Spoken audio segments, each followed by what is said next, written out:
जय हिंद। स्वागत है आपका एडुकेटर के यूट्यूब चैनल पे। आज के इस क्लास में हम लोग डिस्कस करेंगे भगवान बुद्ध की लाइफ जर्नी के बारे में। देखिए 600 BC से 400 BC ये जो टाइम पीरियड है, इस टाइम पीरियड में बहुत सारे नए धर्म आए। 600 BC से 400 BC का जो टाइम पीरियड था, इस टाइम पीरियड में बहुत सारे नए धर्म आते हैं। इसी में से दो धर्म जो इंडिया में बहुत ज़्यादा आगे चल के फेमस होता है, एक है बुद्धिज़्म और दूसरा है जैनिज़्म। मतलब इंडिया में बुद्धिज़्म और जैनिज़्म काफ़ी तेज़ी से बढ़ता है। तो आज के क्लास में हम लोग बुद्धिज़्म के बारे में पढ़ेंगे, क्योंकि हम लोग गौतम बुद्ध की लाइफ स्टोरी आज जानेंगे और समझेंगे। तो इसलिए आज हम लोग का टॉपिक रहेगा बुद्धिज़्म। देखिए सबसे पहली चीज़ जो यहाँ पे हम लोग को ध्यान में रखनी है वो ये है कि गौतम बुद्ध कौन थे, ठीक है, उनका बैकग्राउंड क्या था, ये सारी चीज़ें जानना बहुत ज़रूरी है। सबसे पहली चीज़, जो गौतम बुद्ध हैं, जो भगवान बुद्ध हैं, उनका जो ओरिजिनल नाम है वो है सिद्धार्थ। गौतम बुद्ध का ओरिजिनल नाम है सिद्धार्थ। सिद्धार्थ का मतलब होता है वो आदमी जिसकी सभी विश पूरी हो, ठीक है, जिसकी सारी विश पूरी होती है, उसको क्या बोला जाता है? सिद्धार्थ। अब देखिए भगवान बुद्ध का तो नाम सिद्धार्थ था, लेकिन अब इनके फैमिली के बारे में जानते हैं। देखिए सिद्धार्थ के जो फादर थे, मतलब इनके जो पिताजी थे, इनका नाम था शुद्धोधन, ठीक है। सिद्धार्थ के जो पिताजी थे, इनका नाम था शुद्धोधन, और इनकी जो मदर थी, यानी जो इनकी माता जी थी, इनके माता जी का नाम था महामाया। महामाया। भगवान बुद्ध का ओरिजिनल नाम था सिद्धार्थ, और सिद्धार्थ के पिताजी का नाम था शुद्धोधन, और इनके माता का नाम था महामाया, ठीक है। ये तो आपको समझ में आ गया। लेकिन ये थे कौन? ये जो भगवान बुद्ध यानी जिनका नाम बचपन का सिद्धार्थ था, ये कोई नॉर्मल आदमी नहीं थे, ये एक प्रिंस थे, ठीक है, प्रिंस थे। यानी इनके जो पिताजी थे, जो शुद्धोधन थे, ये क्या थे? ये किंग थे। कहाँ के ये राजा थे? ये राजा थे कपिलावस्तु के। जगह का क्या नाम है? कपिलावस्तु। कपिलावस्तु जो जगह है, वहाँ के राजा थे शुद्धोधन, ठीक है, और उन्हीं के बेटे थे सिद्धार्थ। अब सिद्धार्थ आगे चल के बन जाएंगे, सिद्धार्थ आगे चल के क्या बन जाएंगे? भगवान बुद्ध बन जाएंगे, और एक नया धर्म बनाएंगे इंडिया में, जिसका नाम रहेगा बुद्धिज़्म। तो अब हम लोग जानते हैं कि इनके बर्थ से रिलेटेड क्या कहानी है। देखिए इनकी माँ का नाम है महामाया। गौतम बुद्ध जो थे, उनकी माँ का नाम क्या है? महामाया। कहा जाता है कि महामाया एक बार सो रही थी, और जब वो सो रही थी तो उनको एक सपना आता है, और सपने में उनको ये दिखता है कि 3 सफ़ेद कलर के हाथी, एक सफ़ेद कलर का हाथी, ठीक है, यानी वाइट एलिफेंट,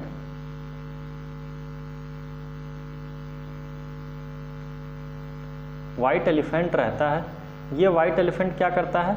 ये सो रही होती हैं और ये सपने में देखती हैं कि एक सफ़ेद हाथी रहता है। वो सफ़ेद हाथी आता है, इनका चक्कर लगाता है, ठीक है, सफ़ेद हाथी आता है, और महामाया जो बेड पे सो रही होती हैं, इनका 3 बार चक्कर लगाता है, 3 राउंड लेता है इनके चारों तरफ। और ये 3 राउंड लेने के बाद हाथी क्या करता है? इनके पेट में चला जाता है। महामाया जो गौतम बुद्ध यानी जो सिद्धार्थ की माँ थी, वो एक बार सपना देखती हैं कि एक सफ़ेद कलर का हाथी आता है और उनके चारों साइड घूमता है, ठीक है, और चारों साइड घूमने के बाद 3 बार वो घूमता है, और घूमने के बाद महामाया जो रहती हैं उनके पेट में चला जाता है एक सफ़ेद कलर का हाथी। ये बात ये जाके बताती हैं अपने हस्बैंड यानी जो शुद्धोधन रहते हैं उनसे, ठीक है। और जब ये सारी चीज़ हो जाती है, उसके बाद, उसके कुछ टाइम बाद जन्म होता है सिद्धार्थ का, ठीक है। यानी ऐसा कहा जाता है कि वो हाथी जो था वो भगवान का भेजा हुआ मैसेज था कि अब आपको बच्चा पैदा होने वाला है, और जब बच्चा पैदा होता है तो उस बच्चे का नाम रखा जाता है सिद्धार्थ, ठीक है। सिद्धार्थ जब पैदा होते हैं ठीक। सिद्धार्थ जब पैदा होते हैं तो वहाँ पे एक, जैसे आप लोग मूवीज़ वगैरह में या फिर सीरियल वगैरह में देखते होंगे कि एक राज पुरोहित होते हैं, है ना। हर राजघराने में एक राज पुरोहित होते हैं। तो वहाँ पे जो सबसे बड़े ऋषि रहते हैं उनका नाम रहता है अर्षद मुनि। अर्षद मुनि ये ऋषि मुनि रहते हैं, बहुत ज्ञानी ऋषि मुनि रहते हैं। जब इनको पता चलता है कि एक राजकुमार पैदा हुआ है, ये आते हैं। अब जब ये ऋषि मुनि आते हैं और भगवान बुद्ध को जब ये गोदी में लेते हैं, तो भगवान बुद्ध यानी जो सिद्धार्थ पैदा हुए हैं उनको जब ये गोदी में लेते हैं तो ये रोने लगते हैं, ठीक है। ये क्या कर देते हैं, ये रोने लगते हैं। तो लोग इनसे पूछते हैं कि ऋषि मुनि आप रो क्यों रहे हैं, अर्षद मुनि जी आप रो क्यों रहे हैं। तो ये कहते हैं कि ये लड़का आगे चल के बुद्ध बनेगा। क्या बनेगा, ये लड़का जो छोटा सा आपको बच्चा पैदा हुआ है ये आगे चल के बुद्ध बनेगा। तो लोग पूछते हैं बुद्ध का मतलब, तो कहते हैं बुद्ध मतलब होता है जिसके पास बहुत ज़्यादा बुद्धि होती है, ठीक है। जिसके पास बहुत ज़्यादा बुद्धि होती है उनको बुद्ध बोला जाता है। और अर्षद मुनि ये कह के रोने लगते हैं और फिर कहते हैं कि मुझे इस बात का बहुत दुख है ना। अर्षद मुनि ये कहते हैं मुझे इस बात का बहुत दुख है कि जब ये बुद्ध बन जाएगा, यानी जब इसके पास बहुत ज़्यादा बुद्धि और शौर्य आ जाएगा, तो उस टाइम तक हम जीवित नहीं रहेंगे इसको देख पाने के लिए। ये बोल के अर्षद मुनि राजमहल से चले जाते हैं। फिर कुछ टाइम बीतता है ना, धीरे धीरे टाइम बीतता है। फिर क्या करते हैं, जो राजा रहते हैं, जो शुद्धोधन जी रहते हैं, वो बहुत सारे ऋषि मुनियों को बुलाते हैं, ठीक है। टोटल जो है 8 ऋषि मुनि लोग आते हैं। बड़े बड़े ऋषि मुनि लोग पूरे देश दुनिया के कोने से आते हैं, ठीक। छोटे से सिद्धार्थ जी पैदा हुए हैं उनको देखने और उनके बारे में भविष्यवाणी करने की आगे इनकी लाइफ कैसी चलेगी।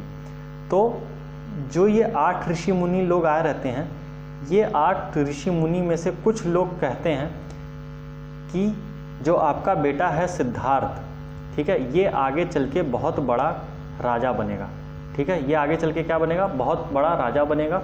और कुछ ऋषि मुनि लोग कहते हैं कि ये जो है राजा नहीं बनेगा, ये क्या बनेगा, ये सन्यासी बनेगा। क्या बनेगा, ये सन्यासी बनेगा। ये राजपाट छोड़ देगा और ये एक सन्यासी का जीवन जिएगा, एक ऋषि मुनि की तरह ये जिएगा। तो जितने भी ऋषि मुनि लोग आए रहते हैं वो लोग क्या कहते हैं, या तो ये बहुत बड़ा राजा बनेगा, अगर ये राजा बना तो बहुत बड़ा राजा बनेगा। और कुछ ऋषि मुनि लोग कहते हैं कि नहीं, ये राजा नहीं, ये बहुत बड़ा सन्यासी बनेगा। अब ऋषि मुनि लोग में डिबेट हो जाती है और कोई निष्कर्ष नहीं निकलता है। फिर कुछ ऋषि कहते हैं कि नहीं, ये क्या करेगा कि ये राजा बनेगा, और कुछ कहेंगे कि नहीं, ये सन्यासी बनेगा। दोनों ग्रुप में डिबेट होने लगती है। फिर जो शुद्धोधन राजा रहते हैं, गौतम बुद्ध के पिताजी, वो क्या कहते हैं, वो कहते हैं कि ठीक है, कोई बात नहीं, राजा बनता है तो अच्छी बात है, कोई दिक्कत नहीं है हमें, अच्छी बात है, ये राजा बनेगा और आगे चल के बहुत बड़ा राजा बनेगा, लेकिन हम इसको सन्यासी नहीं बनने देंगे, ठीक है, हम इसको सन्यासी नहीं बनने देंगे। तो जो ऋषि मुनि लोग ये कहते हैं कि नहीं, ये सन्यासी बनेगा, वो ऋषि मुनि लोग वापस से शुद्धोधन से कहते हैं, यानी गौतम बुद्ध के पिताजी से कहते हैं कि देखिए, आपके चाहने न चाहने से कुछ नहीं होगा, इसके नियति में यही लिखा है कि ये आगे चल के बहुत बड़ा सन्यासी बनेगा और एक नया धर्म बनाएगा। क्या करेगा, और एक नया धर्म बनाएगा। ये बात ऋषि मुनि लोग बोल के चले जाते हैं। लेकिन शुद्धोधन क्या कहते हैं, शुद्धोधन कहते हैं कि नहीं, मैं कोई भी ऐसी चीज़ नहीं होने दूंगा जिस वजह से ये क्या करे, जिस वजह से ये सन्यास का जीवन अपना ले, ठीक है। ये सारी चीज़ होती हैं। टाइम बीतता है, कुछ टाइम बाद हमारे सिद्धार्थ जो रहते हैं वो बड़े होते हैं, ठीक है। जो सिद्धार्थ रहते हैं, जो आगे चल के गौतम बुद्ध बनेंगे, वो क्या होते हैं, धीरे धीरे उनकी लाइफ आगे बढ़ती है। और जो इनके पिताजी रहते हैं शुद्धोधन क्या करते हैं, इनको सारी जितने भी ऐशो आराम वाली और अय्याशी वाली चीज़ रहती है ला के दे देते हैं, ताकि इनका ध्यान किधर न जाए, इनका ध्यान सन्यास की तरफ न जाए, ये कोई सन्यास वाला जीवन न अपनाए। इसलिए क्या करते हैं शुद्धोधन, सारी चीज़ें ला के सिद्धार्थ को दे देते हैं, जो जो चीज़ वो मांगते हैं, ठीक है।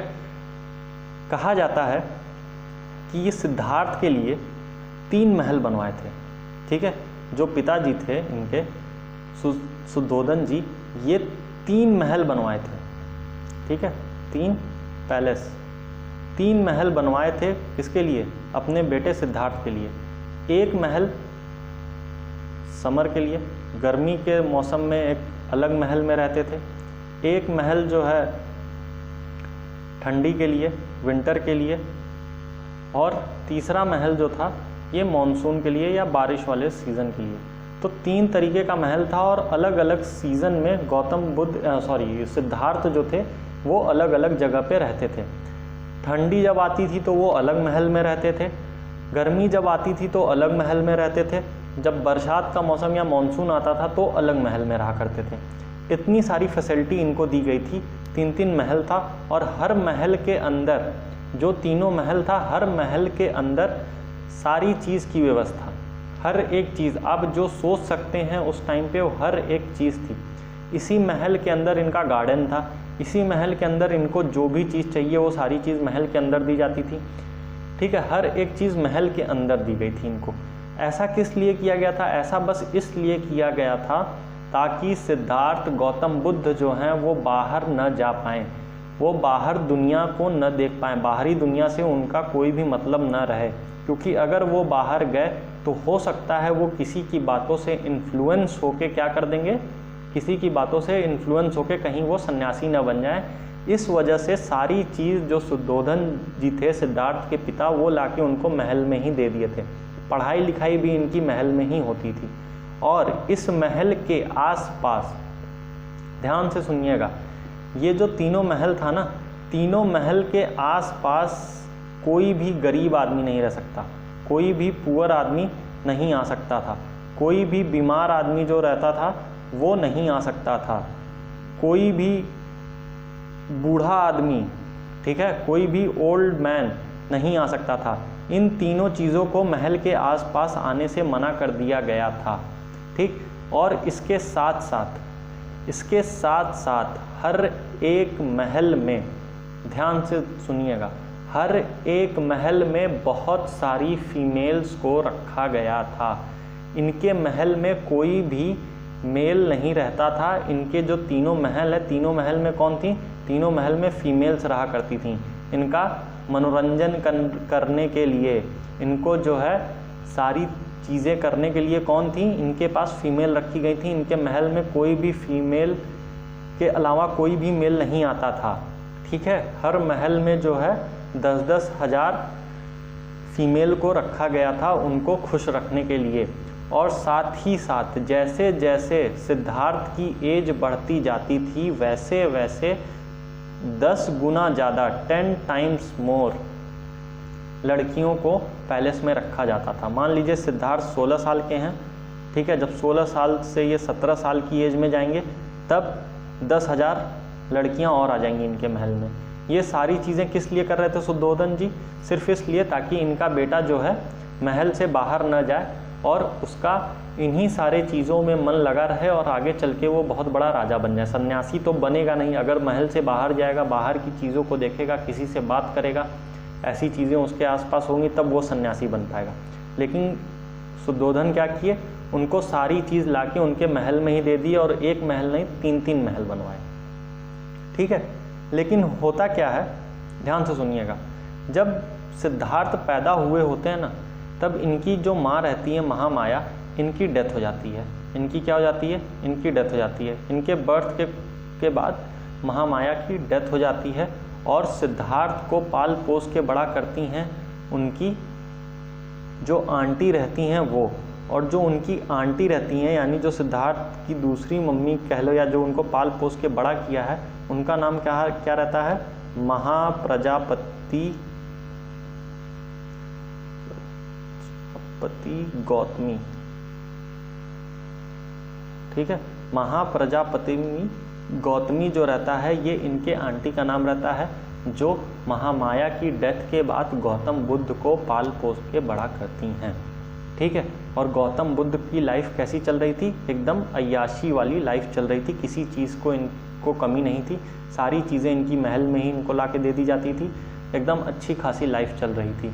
और इसके साथ साथ जब ये सिद्धार्थ 16 साल के होते हैं, जब ये 16 की एज में पहुंचते हैं, तो 16 की एज में पहुंचते ही, ठीक है, सिर्फ जैसे ही ये 16 की एज में पहुंचते हैं वैसे ही इनकी शादी करा दी जाती है, ठीक है, वैसे ही 16 साल की एज में पहुंचते ही इनकी शादी करा दी जाती है, इनका मैरिज हो जाता है। और किसके साथ होता है? यशोधरा के साथ। किसके साथ? यशोधरा। यशोधरा नाम की एक राजकुमारी रहती है, उनसे जो है सिद्धार्थ की शादी करा दी जाती है। और यशोधरा जो रहती हैं ये बहुत सुंदर रहती हैं और गौतम बुद्ध कहना सही नहीं रहेगा, सिद्धार्थ जो हैं वो यशोधरा से शादी करते हैं और वो यशोधरा के साथ अपना वैवाहिक जीवन जीना शुरू कर देते हैं और काफ़ी अच्छे से उनका जीवन बीत रहा होता है। दोनों में बहुत ज़्यादा प्यार रहता है, सारी चीज़ें अच्छे से चल रही होती हैं। और गौतम बुद्ध जो रहते हैं, ठीक है, गौतम बुद्ध जो रहते हैं इनको यशोधरा से एक बेटा भी होता है, ठीक है, एक बेटा पैदा होता है जिसका नाम रहता है राहुल। क्या नाम रहता है बेटे का? बेटे का नाम राहुल रहता है। इसके पीछे की कहानी भी आपको बता रहा हूँ।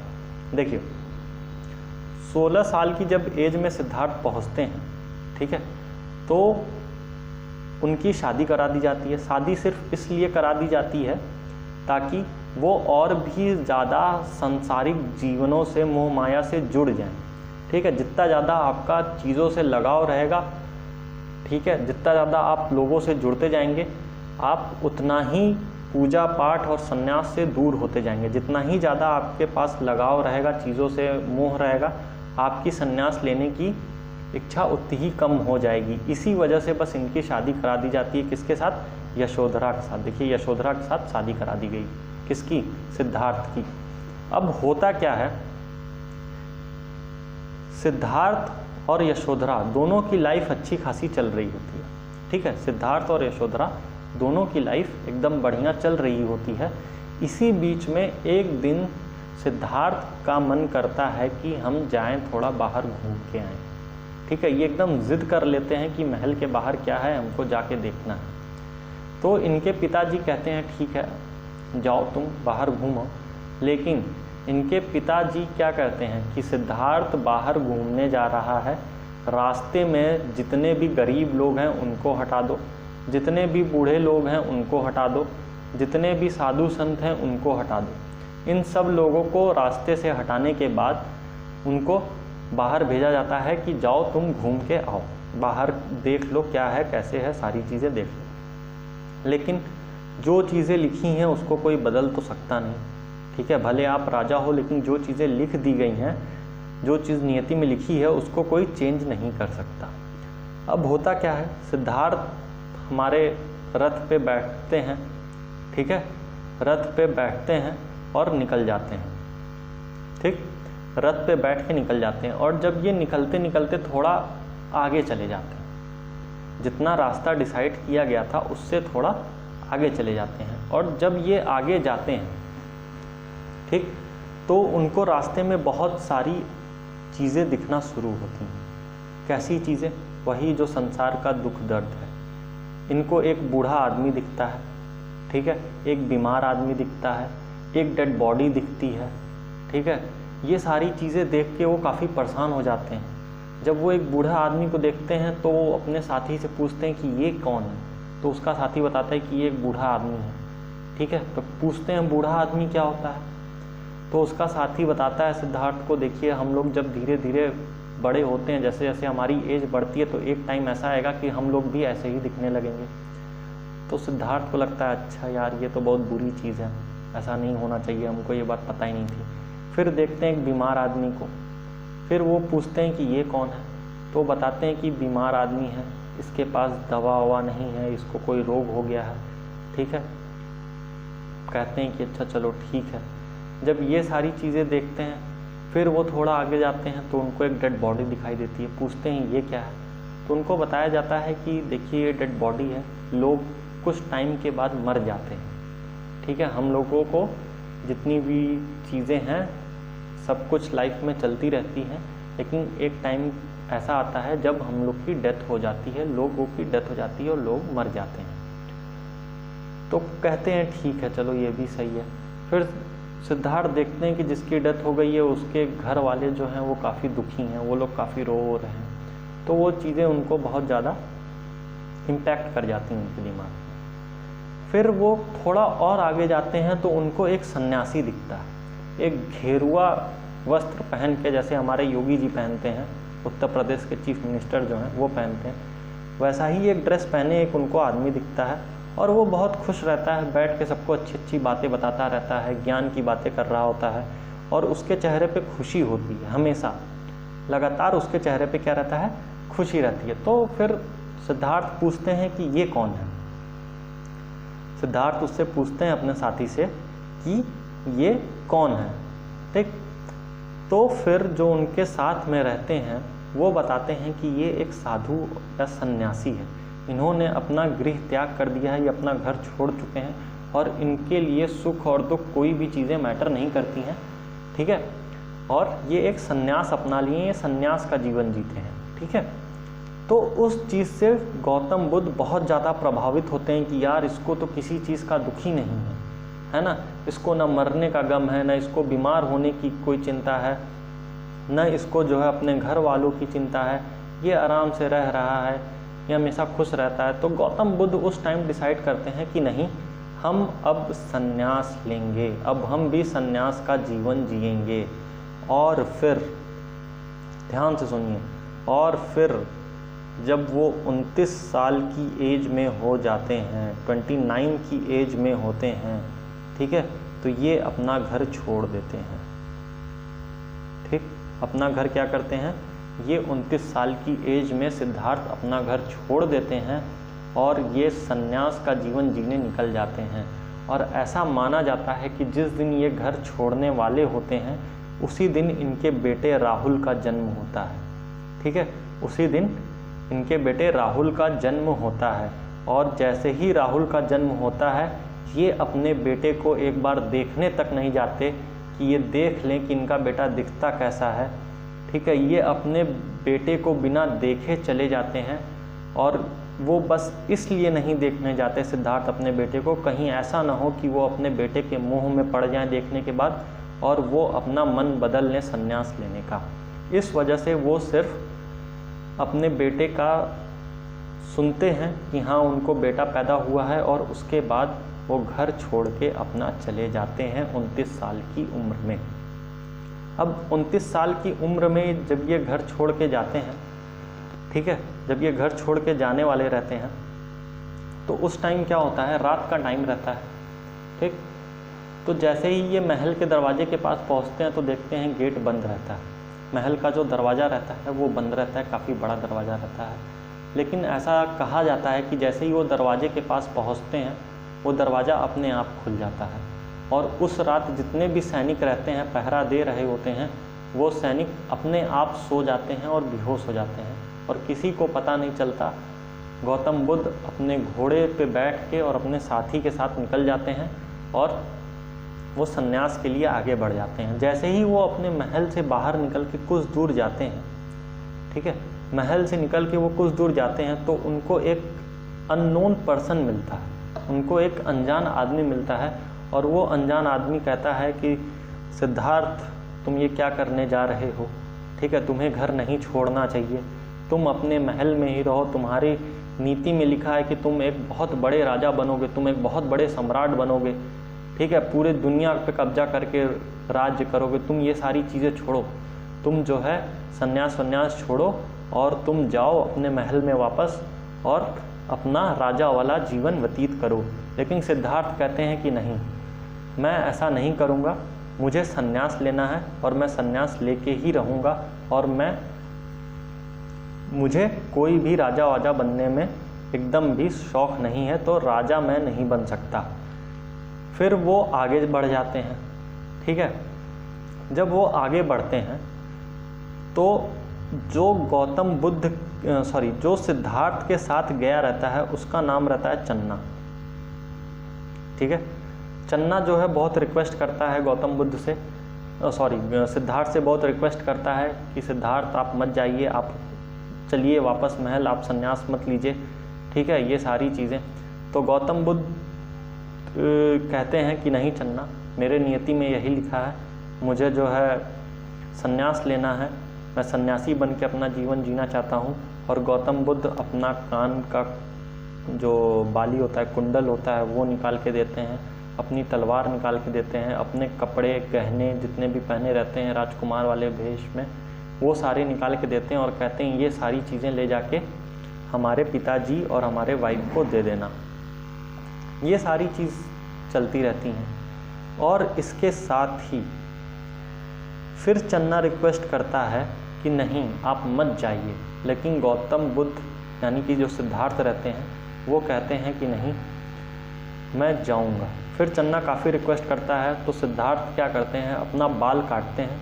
अपना बाल काटने के बाद वो उस बाल को हवे में उछालते हैं और कहते हैं कि अगर ये बाल नीचे ज़मीन पे गिर गया तो मैं राजमहल के तरफ वापस चल जाऊंगा और एक राजा बन के रहूँगा, और अगर ये बाल नीचे नहीं गिरा, मेरा बाल नीचे नहीं गिरा, तो मैं सन्यासी का जीवन जीऊँगा। और वो बाल काटते हैं और बाल को हवा में उछाल देते हैं और वो बाल नीचे नहीं गिरता, वो बाल हवा के साथ उड़ते उड़ते उड़ते उड़ते चला जाता है। ठीक है, तो फिर सिद्धार्थ समझाते हैं चन्ना को कि चन्ना देखो, नियति भी यही चाहती है कि मैं सन्यास का जीवन जीऊँ, तो मैं जा रहा हूँ सन्यास लेने और तुम महल वापस जाओ। चन्ना महल वापस आ जाता है। महाराज जो शुद्धोधन रहते हैं उनको सारी चीज़ें बताता है, उनके वाइफ को सारी चीज़ें बताता है। ठीक है, ये सारी चीज़ होती हैं।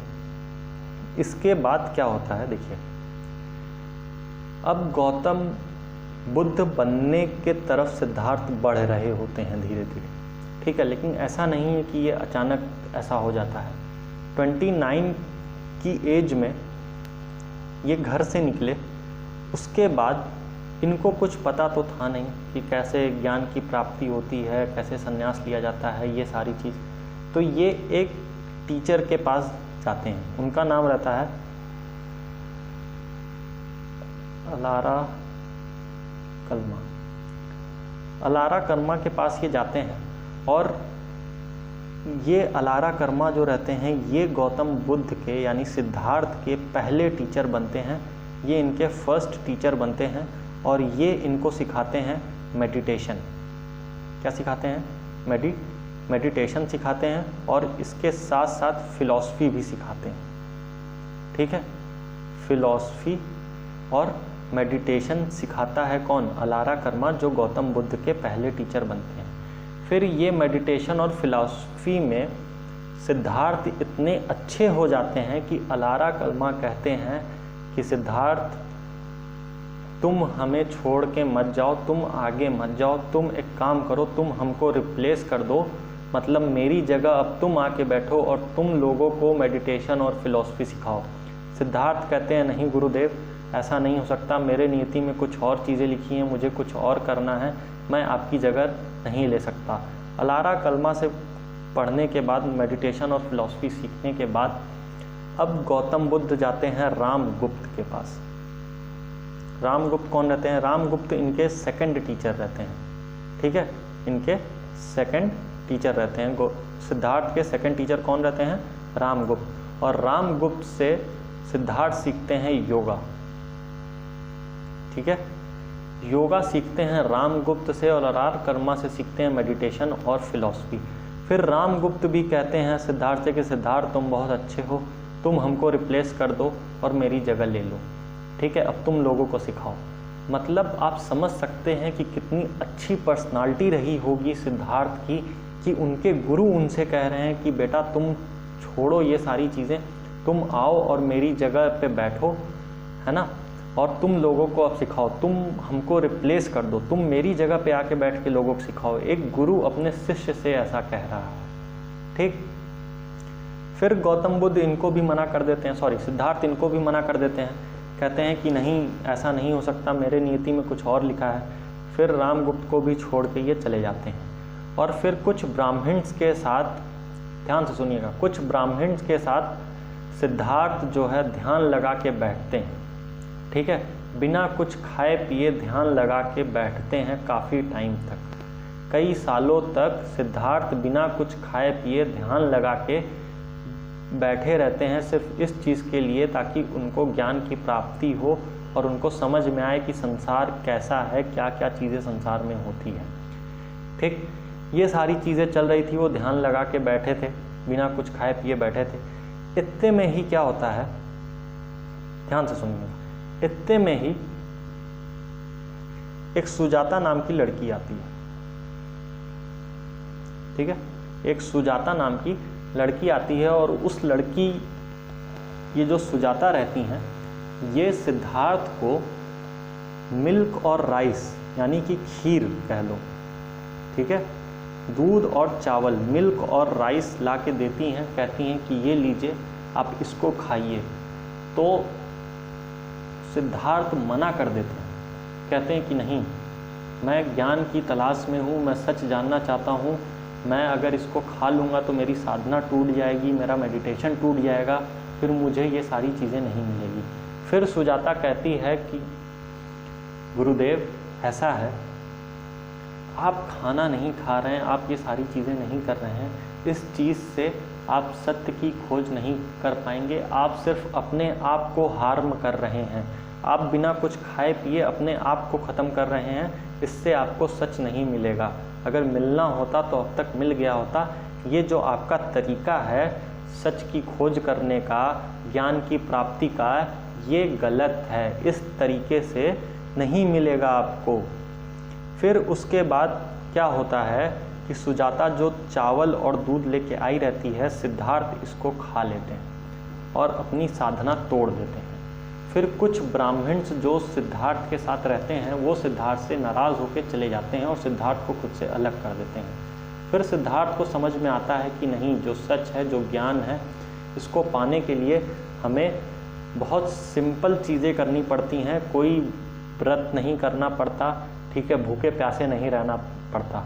फिर सिद्धार्थ जो रहते हैं, ये 35 साल की एज इस टाइम तक हो चुकी रहती है इनकी, और 35 की एज में सिद्धार्थ जाते हैं बोध गया। ठीक है, बोध गया जाते हैं और बोध गया में देखते हैं कि एक पीपल का पेड़ लगा रहता है। ठीक है, बोध गया में एक पेड़ रहता है पीपल का, और इस पेड़ के नीचे सिद्धार्थ जो है बैठते हैं, यहाँ पे ऐसे बैठते हैं, ध्यान लगाते हैं, और ये ध्यान लगाए रहते हैं, ये ध्यान लगाए रहते हैं 49 डेज़ तक। 49 डेज़ की मेडिटेशन करने के बाद जब सिद्धार्थ की आंखें खुलती है तो उनको ज्ञान की प्राप्ति हो चुकी रहती है, वो सारी चीज़ें जान लिए रहते हैं, वो इनलाइटेड हो चुके रहते हैं। इनलाइटेड, इनको ज्ञान की प्राप्ति हो चुकी है, ये इनलाइटेड हो चुके हैं, और अब से इनका नाम सिद्धार्थ नहीं, अब से इनका नाम पड़ चुका है तथागत। क्या पड़ गया है? तथागत। ठीक है, अब ये इनका नाम हो चुका है बुद्ध। बुद्ध या तथागत अब इनका नाम पड़ चुका है। अब सुनिए आगे, ये ध्यान लगाए 49 डेज तक। ठीक, कहाँ? एक पीपल के पेड़ के नीचे। अब ये जो पीपल का पेड़ यहाँ पे आप लोग को दिख रहा है ना, इसी पीपल के पेड़ का नाम पड़ जाएगा बोधि ट्री। क्या नाम पड़ जाएगा? बोधि ट्री। ये कहाँ पे है? ये बोध गया में है। ठीक, और इसके बाद ये जो पेड़ था ना, इसी पेड़ के बगल से एक नदी ऐसे बह रही थी। ठीक, इस पेड़ के बगल से नदी बह रही थी, एक नदी के किनारे ये पेड़ था। ये जो नदी है, ध्यान से सुनिएगा, ये जो नदी है, इस नदी का नाम है निरांगना। निरांगना नदी के किनारे एक पीपल का पेड़ रहता है, उस पेड़ के नीचे गौतम बुद्ध यानी कि सिद्धार्थ बैठते हैं, 49 डेज तक ध्यान लगाए रहते हैं, और फिर 49 डेज के बाद उनको ज्ञान की प्राप्ति होती है। फिर वो उठते हैं, और ऐसा कहा जाता है कि 1 वीक तक ये जो है कुछ नहीं बोलते, खाली इस बोधि ट्री को लगातार देखते रहते हैं। 1 वीक तक वो पूरे बोधि ट्री को बैठ के देखते रहते हैं। ठीक है, अब 49 डेज के मेडिटेशन के बाद ये क्या हो गए हैं? इनलाइटेड हो गए हैं, इनको ज्ञान की प्राप्ति हो गई है। ठीक है, यानी ज्ञान की प्राप्ति हो गई तो मतलब इनको निर्वाण मिल चुका है। इनको क्या मिल चुका है? निर्वाण मिल चुका है, इनको ज्ञान की प्राप्ति हो गई है। ज्ञान की प्राप्ति को बोला गया है निर्वाण। इनलाइटेड जो हो गए इसको क्या बोला गया है? निर्वाण बोला गया है। ठीक है, ये सारी चीज़ तो ठीक है। अब इसके बाद क्या होता है, ध्यान से सुनिएगा। अब यहाँ पे सिद्धार्थ क्या बन चुके हैं, बुद्ध बन चुके हैं, इनको ज्ञान की प्राप्ति हो चुकी है। अब लोग इनसे कहते हैं कि बताइए आपने जो ज्ञान पाया है वो क्या है, ज्ञान कैसा ज्ञान है। तो बुद्ध कहते हैं कि मैं अभी नहीं बताऊंगा, ठीक है, कुछ टाइम बाद बताऊंगा। फिर लोग प्रेशर करते हैं नहीं बताइए बताइए बताइए। तो गौतम बुद्ध कहते हैं कि ठीक है, चलो सब लोग सारनाथ। कहाँ चलो? सारनाथ चलो। और सारनाथ जो कि वाराणसी के पास है, सारनाथ जाते हैं। और सारनाथ जाने के बाद ये वहाँ पे अपनी पहला सरमन, पहला उपदेश देते हैं। तो क्वेश्चन ये पूछ लेगा एग्जाम में कि जो सिद्धार्थ यानी कि गौतम बुद्ध थे, उन्होंने अपना पहला उपदेश कहाँ दिया था? तो अपना पहला उपदेश उन्होंने सारनाथ में दिया था, जो कि वाराणसी के पास है। देखिए यहाँ तक तो आप लोग समझ में आ गया आप लोगों को, ठीक है। सारनाथ में ये पहला उपदेश देते हैं। अब सारनाथ में उपदेश देने के बाद ये पूरे भारत में या पूरे आर्यव्रत में या पूरे भारत कह लीजिए, उस टाइम का जो था, पूरे भारत में ये जगह जगह घूमते हैं और लोगों को उपदेश दिया करते हैं, ठीक है। फिर सारनाथ में सबसे पहला दिए, फिर ये जगह जगह घूम के और भी कई जगह उपदेश दिए।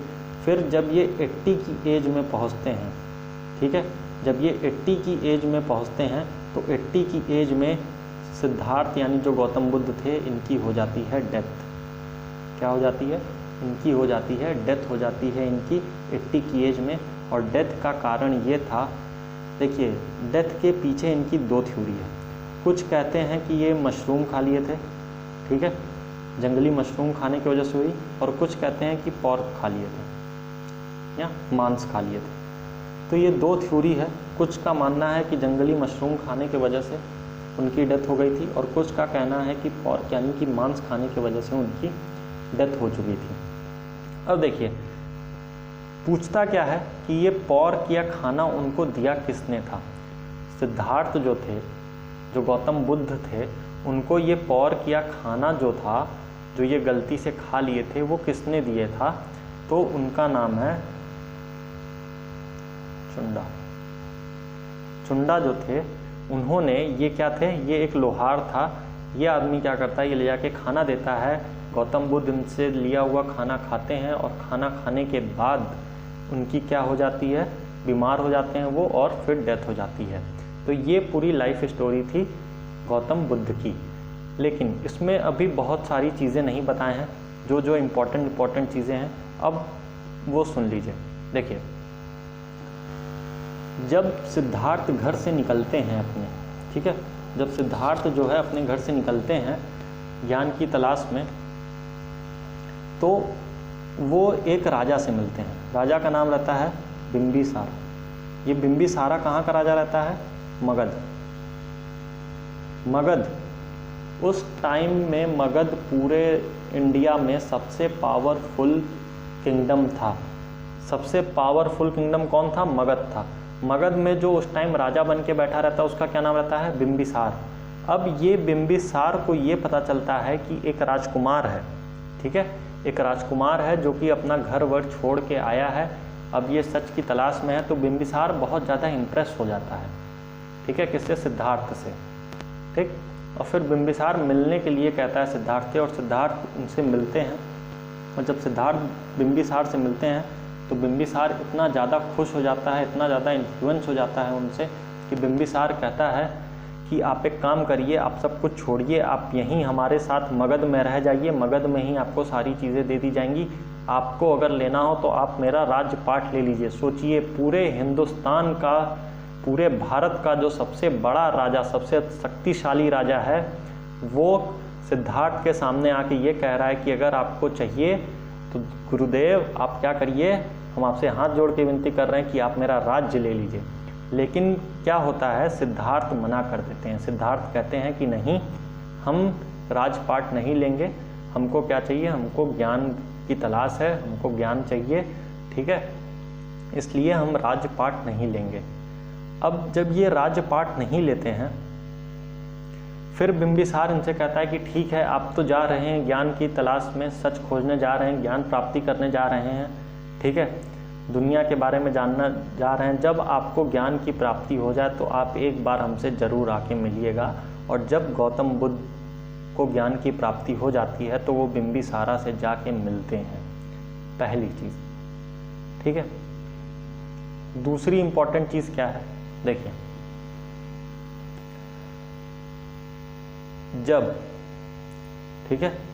जब गौतम बुद्ध को ज्ञान की प्राप्ति हो गई, ठीक है, गौतम बुद्ध को ज्ञान की प्राप्ति हो गई और वो जाके पहला उपदेश दिए अपना, कहाँ पे, सारनाथ में वो जाके बैठ के उपदेश दिए थे अपना, तो उनकी फॉलोइंग बहुत ज़्यादा बढ़ गई थी। ठीक है, बुद्धिज़्म और सिद्धार्थ को मानने वाले लोग बहुत ज़्यादा हो गए थे, बहुत सारे लोग आ गए थे सिद्धार्थ को, गौतम बुद्ध को मानने, जो उनके फॉलोअर बन गए थे। ठीक, सारनाथ के बाद उनके बहुत ज़्यादा फॉलोअर बन गए। अब जब बहुत सारे फॉलोअर बन गए तो फिर गौतम बुद्ध क्या करते हैं, गौतम बुद्ध जो है एक नए धर्म की स्थापना करते हैं, उस धर्म का नाम रहता है बुद्धिज़्म। ठीक है, उस धर्म का क्या नाम रहता है, उस धर्म का नाम रहता है बुद्धिज़्म। बुद्धिज़्म मतलब वो लोग जो भगवान बुद्ध को मानते हैं, जो बुद्ध को मानने वाले लोगों को क्या बोला जाता है, बुद्धिज़्म बोला जाता है। जो बुद्ध को मानते हैं उनको बुद्धिज़्म बोला जाता है, यानी जो भी सिद्धार्थ या गौतम बुद्ध के फॉलोअर थे उनको क्या बोला जाता है, उनको बुद्धिज़्म बोला जाता है। ठीक है, पहली चीज़। अब जब इनके फॉलोअर इतने तेज़ी से बढ़ गए, इन्होंने एक नया धर्म बना दिया, तो जाहिर सी बात है ये बात काफ़ी तेज़ी से फैलेगी। जब ये बात काफ़ी तेज़ी से फैलती है तो ये बात पता चलती है किसको, शुद्धोधन को। शुद्धोधन जो इनके पिताजी रहते हैं, गौतम बुद्ध के जो पिताजी रहते हैं, उनको ये बात पता चलती है कि जो सिद्धार्थ था, घर छोड़ के चला गया था, भाग गया था सब कुछ छोड़ छाड़ के, वो क्या बन चुका है, वो सन्यासी बन चुका है और उसने एक नए धर्म की स्थापना कर दी है, बुद्धिज़्म। उस धर्म का नाम है बुद्धिज़्म और बहुत सारे लोग उसको फॉलो कर रहे हैं। तो फिर शुद्धोधन क्या करते हैं, शुद्धोधन अपने कुछ आदमियों को भेजते हैं। शुद्धोधन क्या करते हैं, अपने कुछ आदमियों को भेजते हैं पता लगाने के लिए। तो टोटल वो 10 लोग को भेजते हैं। टोटल कितने लोग को भेजते हैं, टोटल 10 लोगों को शुद्धोधन भेजते हैं कि जाओ सिद्धार्थ जहाँ कहीं भी है उसको लेके आओ एक बार घर। तो पहला आदमी जाता है, ठीक है, पहला आदमी जाता है ढूंढने। अब जब वो पहला आदमी आता है, सिद्धार्थ से मिलने आता है, सिद्धार्थ यहाँ खड़े रहते हैं, वो पूछते हैं कि हाँ भाई बताओ क्या हुआ। तो वो कहते हैं कि हमको आपके पिताजी ने भेजा है ना, कि आप चलिए वापस। तो गौतम बुद्ध कहते हैं कि अच्छा ठीक है, देखते हैं, सोचते हैं, और फिर वो प्रवचन देने बैठते हैं शाम को। और ये जो बंदा इनको बुलाने आया रहता है वो इतना ज़्यादा इन्फ्लुएंस हो जाता है कि ये भी जाके क्या कर लेता है, बुद्धिज़्म ज्वाइन करता है। फिर ऐसे ही सेकंड पर्सन आता है, दूसरा आदमी भेजते हैं इनके पिताजी, और दूसरे आदमी कहते हैं कि जाओ सिद्धार्थ को खोज के लेके आओ। फिर ये दूसरा आदमी आता है, कुछ टाइम बात करता है गौतम बुद्ध से, और वो भी इतना ज़्यादा इन्फ्लुएंस हो जाता है कि वो भी इनका फॉलोअर बन जाता है और बुद्धिज़्म अपना लेता है। फिर ऐसे ही तीसरा आदमी आता है, तीसरा आदमी भी इन्फ्लुएंस होकर बुद्धिज़्म अपना लेता है। ऐसे ही चौथा, पाँचवा, छठा, सातवां, ये सब आते हैं और सब आके बुद्धिज़्म अपना लेते हैं। आप मतलब समझ रहे हैं कितनी मैग्नेटिक पर्सनालिटी रही होगी इनकी, कि जो इनको वापस ले आने आया है वो इनसे इतना ज़्यादा इन्फ्लुएंस हो जा रहा है कि वो इन्हीं के साथ रुक जा रहा है और इनको फॉलो करने लग रहा है। ऐसे करते करते 6 के बाद 7 आएगा, 8 आएगा, 9 आएगा, फिर 10वां आएगा। ये 9 तक के सारे लोग क्या कर लेते हैं, बुद्धिज़्म को अपना लेते हैं। जो 10वां रहता है, ध्यान से सुनिएगा, ये जो 10th आदमी रहता है, जो 10वां आदमी आया रहता है इनको ले जाने, ठीक है, इसका नाम रहता है कौडल, कालू दागी। ये भाई साहब इनको पूरा सिखा के भेजा जाता है कि भाई मेरे, तुम जाके वहीं रह मत जाना, तुम भी बुद्धिज़्म मत फॉलो करने लगना। तुम क्या करो, तुम सिद्धार्थ को जाना, समझाना और उसे वापस लेके आना है तुम्हें, तुम भी जाके वहीं बुद्धिज़्म मत अपना लेना। तो ये आदमी आता है, ठीक है, इनसे भी गौतम बुद्ध कहते हैं कि आओ थोड़ा 5 मिनट बात कर लो। तो कहता है ना भाई, हम आपसे बात नहीं करेंगे, अगर हम आपसे बात करेंगे तो आप हमको भी इन्फ्लुएंस करके क्या कर लेंगे, बुद्धिज़्म अपनवा देंगे, ठीक है, और ऐसा नहीं हो सकता, हमको भेजा गया है आपको वापस ले चलने के लिए। तो ये जो कालू दागी रहता है ये गौतम बुद्ध को मनाता है और बहुत रिक्वेस्ट करता है कि आप प्लीज़ एक बार चलिए वापस। फिर गौतम बुद्ध क्या करते हैं, वापस जाते हैं, कहाँ पे, अपने घर। जब ये वापस जाते हैं तो अपने घर में जब ये पहुंचते हैं तो इनकी वाइफ जो रहती है, यशोधरा जी जो रहती हैं, वो इनसे बड़ी नाराज़ रहती हैं कि आप हमको छोड़ के चले गए, अच्छा खासा हम लोग का लाइफ चल रहा था, अब बिना एक बार भी सोचे क्या किए छोड़ के चले गए, ऐसा करना क्या सही है? आपने जो किया है, आपकी वाइफ यहाँ पे वेट कर रही थी और आप हमको छोड़ के चले गए, आपका एक बेटा भी है राहुल, उसको भी आप छोड़ के चले गए, आपने बहुत गलत किया। ठीक है, फिर उसके बाद होता क्या है, गौतम बुद्ध इनसे माफ़ी मांगते हैं, ये सारी चीज़ें होती हैं। और इस चीज़ का लिंक आप लोगों को अभी आगे समझ में आएगा कि इस बात से गौतम बुद्ध बहुत ज़्यादा, इस बात का इम्पैक्ट पड़ा था उनके ऊपर, और वो एक नया रूल भी बनाएंगे, अभी आगे आप लोगों को बताएंगे। ठीक, फिर उसके बाद क्या हुआ, उसके बाद ये अपने बेटे से मिलते हैं, राहुल से मिलते हैं। ठीक है, अब इनका बेटा जो रहता है राहुल, वो भी इनसे इतना ज़्यादा इन्फ्लुएंस हो जाता है कि वो भी क्या करता है, वो भी बुद्धिज़्म अपना लेता है। वो भी कहता है कि अब मैं क्या करूँगा, अब मैं भी चलूँगा और बुद्धिज़्म अपनाऊँगा। और इसके साथ साथ राहुल के 2 कज़न रहते हैं। ठीक है, ये अकेले नहीं गया, ये क्या किया, ये अपने 2 कज़न को साथ में लेके गया। एक का नाम रहता है आनंद और दूसरे का नाम रहता है अनिरुद्ध। ठीक है, यानी अनिरुद्ध और आनंद, ये दोनों कज़न रहते हैं राहुल के, और ये दोनों भी राहुल के साथ चले जाते हैं कहाँ, बुद्धिज़्म को अपनाने। मतलब एक चीज़ ये समझिए, ये एक राजकुमार, ये दूसरा राजकुमार, ये तीसरा राजकुमार, 3 राजकुमार, 3 प्रिंस को लेके, ये 3 प्रिंस इतना ज़्यादा इन्फ्लुएंस हो जाते हैं कि ये भी जब गौतम बुद्ध यहाँ महल से वापस जा रहे होते हैं तो ये तीनों भी संन्यास लेके चले जाते हैं। और सुद्धोधन जो इनके पिताजी रहते हैं वो अपना सर पकड़ लेते हैं कि भाई ये क्या हो गया, मैं तो इससे मिलने के लिए बुलाया और ये घर के बाकी 3 और लोगों को लेके चला गया। अब फिर इतना तक तो ठीक था, लेकिन इसके बाद क्या होता है कि ये तीनों प्रिंस और इनके साथ गौतम बुद्ध, ये भी यहाँ के राजकुमार, मतलब कहा जाए तो 4 प्रिंस, 4 राजकुमार अपने ही राज्य में घूम घूम के लोगों से भिक्षा मांग रहे हैं खाने के लिए। आप एक बार सोच के देखिए, जो इनके पिता रहे होंगे शुद्धोधन और जो राहुल की माता रही होगी यशोधरा, उनको कैसा लग रहा होगा कि उनका घर का लड़का जो एक राजकुमार है वो क्या कर रहा है, वो जगह जगह घूम घूम के भिक्षा मांग रहा है अपने ही राज्य में। ठीक है, तो कुछ इस तरीके की मैग्नेटिक पर्सनालिटी थी गौतम बुद्ध की। जो उनसे बात करता था वो क्या हो जाता था, वो उनसे इतना ज़्यादा इन्फ्लुएंस हो जाता था कि वो बुद्धिज़्म को अपना लेता था। ठीक है, ये सारी चीज़ें चल रही थी। अब बुद्धिज़्म में बहुत ज़्यादा लोग आके जुड़ना शुरू हो गए। ठीक है, बुद्धिज़्म में ये सारी चीज़ें जब हुई तो इसके बाद बहुत ज़्यादा लोग आके बुद्धिज़्म में जुड़ना शुरू हो गए। तो जब बहुत ज़्यादा लोग बुद्धिज़्म में आके जुड़ना शुरू हो गए तो फिर इनको एक संघ बनाने की ज़रूरत पड़ी। ठीक है, एक संघ बनाने की ज़रूरत पड़ी, मतलब एक ऐसी जगह जहाँ पे वो सारे लोग आके बुद्धिज़्म, जो भी लोग बुद्धिज़्म को फॉलो करते हैं वो सारे लोग आएँ और यहाँ संघ में रहें। ठीक है, लेकिन स्टार्टिंग में ये जो संघ था इसमें सिर्फ मेल्स हुआ करते थे। ठीक है, सिर्फ मेल्स की एंट्री थी, फीमेल की एंट्री नहीं थी। ठीक है, फीमेल की एंट्री नहीं थी इस संघ में। फीमेल बुद्धिज़्म तो अपना सकती थी लेकिन संघ में उनकी एंट्री नहीं थी, मतलब वो ऐसी जगह पे नहीं आके रह सकती थी जहाँ पे बाकी सारे बौद्ध धर्म को जो अपनाते हैं वो लोग रहते हैं। लेकिन ये जो आनंद था, देखिए यहाँ पे आनंद बहुत ज़्यादा रिक्वेस्ट करता है और बहुत समझाता है गौतम बुद्ध को कि देखिए आपने बुद्धिज़्म तो इसीलिए बनाया था ताकि सब इक्वलिटी रहे, सबको एक बराबर रहे, तो आप ये औरतों के साथ, वुमेंस के साथ भेदभाव मत करिए और उनको भी एंट्री दे दीजिए। और गौतम बुद्ध आनंद की बात मानते हैं और फीमेल्स की भी एंट्री कर देते हैं। कहाँ पे? संघ में। संघ में फीमेल्स की भी एंट्री इस टाइम तक शुरू हो जाती है। किसके कहने पे होती है? आनंद के कहने पे जो है संघ में फीमेल्स की एंट्री भी गौतम बुद्ध स्टार्ट कर देते हैं। ठीक है, तो ये कुछ इस तरीके की लाइफ स्टोरी थी गौतम बुद्ध की। आई होप आपको इनकी बायोग्राफी पूरी समझ में आ गई होगी, कैसे इनका बर्थ हुआ, कैसे इनकी डेथ हुई, इनको कैसे ज्ञान की प्राप्ति हुई, ये सारी चीज़ें।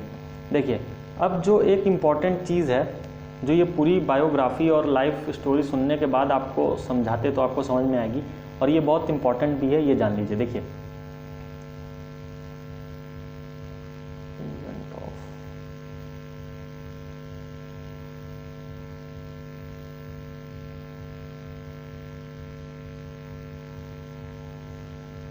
गौतम बुद्ध के लाइफ में जो जो चीज़ें हुई हैं उन सारे चीज़ों को क्या किया गया है, उन सारे इवेंट को एक एक सिंबल दे दिया गया है।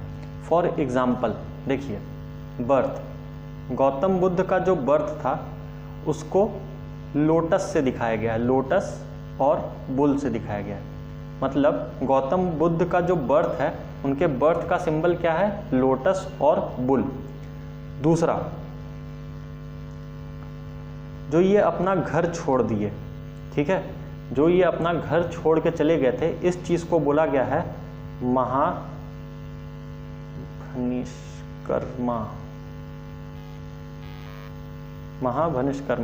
जो ये घर छोड़ के चले गए थे इस चीज को क्या बोला गया है, महाभनिष्कर्मा। और इस चीज को दिखाया गया है हॉर्स से।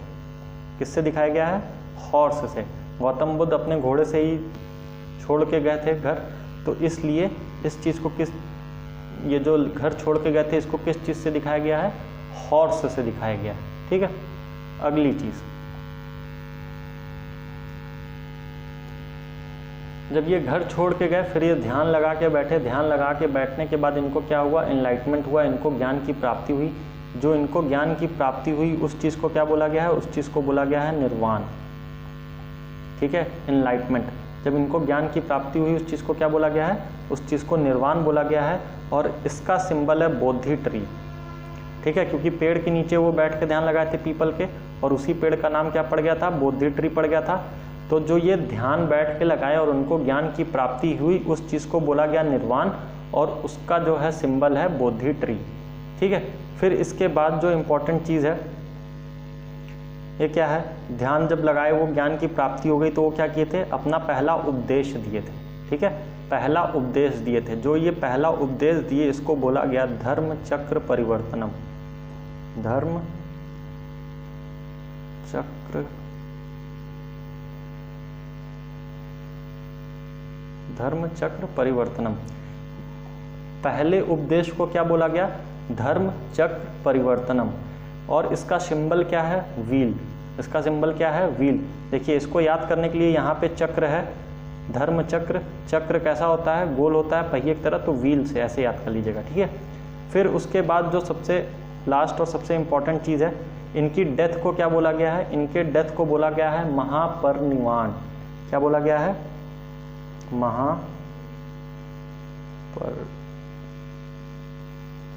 इनके डेथ को क्या बोला गया है, महापरिनिर्वाण। और इसका सिंबल क्या है, इसका सिंबल है स्तूपा। स्तूपा क्या होता है ये आप लोगों को एक अगले लेक्चर में समझा दिया जाएगा। ठीक है, तो एक बार देख लीजिए इसको। एक तरफ लिखा हुआ है गौतम बुद्ध की लाइफ का इवेंट, उनके लाइफ में कौन कौन सा इवेंट हुआ था, और दूसरे तरफ उसका सिंबल क्या है, बर्थ। बर्थ का सिंबल क्या है, लोटस और बुल है। महाभिष्कर्मा, जो घर छोड़ के गए थे उस चीज़ को क्या, किस चीज़ से दिखाया गया, उसको हॉर्स से दिखाया गया है। दूसरा निर्वाण। ठीक है, निर्वाण, इनको जो ज्ञान की प्राप्ति हुई थी उस चीज़ को किस चीज़ से दिखाया गया है, बोधि ट्री से दिखाया गया है। फिर जो पहला ये उपदेश दिए थे सारनाथ में उसको धर्म चक्र परिवर्तनम बोला गया है, और उसका सिंबल है व्हील। और उसके बाद महापरिनिर्वाण, जो इनकी डेथ हो गई थी गौतम बुद्ध का, उसका सिंबल क्या है, स्तूपा। ठीक, ये एक बहुत इंपॉर्टेंट है, यहाँ से मैच द कॉलम में या फिर एग्ज़ाम में पूछ लेता है MCQ के फॉर्म में। अब जो अगली चीज़ हम लोग को समझनी है, कुछ इंपॉर्टेंट चीज़। देखिए, आप लोगों को याद है गौतम बुद्ध का जो घोड़ा था वो उसी से घर छोड़ के गए थे, तो एग्ज़ाम में ये सारी चीज़ें भी पूछ लेती है कि गौतम बुद्ध के घोड़े का नाम क्या था। तो उनके घोड़े का नाम था कंथक। कंथक इनके हॉर्स का नाम था। ठीक, पहली चीज़।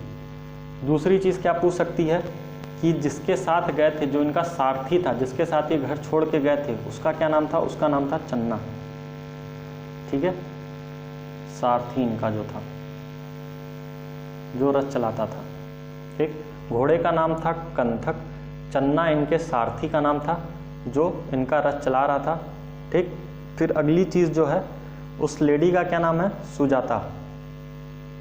सुजाता कौन है, सुजाता वो है जिसने गौतम बुद्ध को राइस और मिल्क, ठीक है, खाने के लिए दिया था। फिर अगली चीज देखिएगा, अगला जो है, एक लेडी के इनके लाइफ में बहुत इंपॉर्टेंट रोल है जिसका नाम है किसा गौतमी। सुनिए ये कौन है। किसा गौतमी जो है ये एक लेडी रहती है, इसके बच्चे की डेथ हो गई रहती है। इसका जो बेटा रहता है उस बेटे की डेथ हो गई रहती है और ये बहुत परेशान रहती है। इसको पता चलता है गौतम बुद्ध के बारे में, तो ये अपना जो है डेड बॉडी लेके बेटे की पहुंचती है गौतम बुद्ध के पास और कहती है कि आप तो बहुत शक्तिशाली हैं, आपको ज्ञान है, आपको सारी चीज़ें, प्लीज़ आप मेरे बेटे को ज़िंदा कर दीजिए। गौतम बुद्ध से क्या रिक्वेस्ट करती है किसा गौतमी, ये कहती है कि प्लीज़ आप मेरे बेटे को ज़िंदा कर दीजिए, वो डेथ हो चुकी है उसकी, आप प्लीज़ उसको ज़िंदा कर दीजिए, उसके अलावा मेरे लाइफ में और कोई नहीं है। तो फिर गौतम बुद्ध इनसे कहते हैं ठीक है, मैं आपके बेटे को ज़िंदा तो कर दूंगा, लेकिन आपको सिर्फ मेरा एक छोटा सा काम करना है। तो कहती हैं किसा गौतमी कि ठीक है, आपका जो भी काम होगा मैं करने के लिए तैयार हूँ। तो ये कहते हैं कि आप एक किसी ऐसे घर में जाइए जहाँ पे किसी की भी डेथ ना हुई हो और उस घर से एक मुट्ठी चावल लाके हमको दीजिए। गौतम बुद्ध क्या बोलते हैं, आप किसी ऐसे घर में जाइए जहाँ पे किसी की डेथ ना हुई हो और उस घर से एक मुट्ठी चावल लाके हमको दीजिए, हम आपके बेटे को ज़िंदा कर देंगे। और ये लेडी जो है पूरे आसपास के एरिए में वो चक्कर लगा लेती है, लेकिन उसको कोई भी ऐसा घर नहीं मिलता है जहाँ पे किसी की डेथ ना हुई हो और वहाँ से वो एक मुट्ठी चावल लाके दे दे। फिर वो परेशान होके आती है और गौतम बुद्ध से कहती है कि यहाँ पे तो ऐसा कोई भी घर नहीं है जहाँ पे किसी की डेथ ना हुई हो। तो गौतम बुद्ध यही उसको समझाते हैं कि देखो ऐसा है कि जीना और मरना, ये जो लाइफ साइकिल है हमारी, उसमें डेथ तो सबकी होगी ही होगी। आज तुम्हारे बेटे की हुई, कल किसी और की होगी, परसों तुम्हारी हो सकती है, उसके बाद मेरी भी किसी दिन होगी। तो ये तो लाइफ का पार्ट है दैट, इस चीज़ से कभी कोई बचा नहीं है। तो अब जो हो चुका है तुम उसको जो है एक्सेप्ट करो और अपने लाइफ में आगे बढ़ो। जो चला जाता है उसको वापस से ज़िंदा नहीं किया जा सकता। तो किसा गौतमी कौन थी, ये वही लेडी थी जिसने क्या बोला था, जिसको अपने बेटे को जिंदा करने के लिए विश मांगी थी, bring back his death site. ये कौन थी, ये वही थी जिसने अपने बेटे को वापस लाने की मांग की थी गौतम बुद्ध से। तो गौतम बुद्ध के लाइफ से रिलेटेड इनकी बायोग्राफी जितनी भी थी वो सब आपको बता दिया गया है, समझा दिया गया है। इनकी लाइफ जर्नी आपको पूरे अच्छे समझ में आ गई, जो इनकी पर्सनल लाइफ थी। अब नेक्स्ट वीडियो लेक्चर जो बुद्धिज़्म से आप लोग को मिलेगा, उसमें बुद्धिज़्म से रिलेटेड और भी इम्पॉर्टेंट फैक्ट, जो गौतम बुद्ध की पढ़ाई हुई चीज़ें थी, जो गौतम बुद्ध की टीचिंग थी, जो संघ का रूल था, स्तूपा क्या होता है, ये सारी चीज़ें अपलोड की जाएंगी। तो आप चैनल को सब्सक्राइब कर लीजिए ताकि जैसे ही वीडियो अपलोड हो आपके पास नोटिफिकेशन आ जाए। और वीडियो को लाइक कर दीजिए अगर पसंद आया हो, और अगर आपको लग रहा हो कि पढ़ाया हुआ अच्छा है और आसानी से आपको समझ में आ रहा है तो अपनी दोस्तों के साथ भी शेयर करिए। Thank you.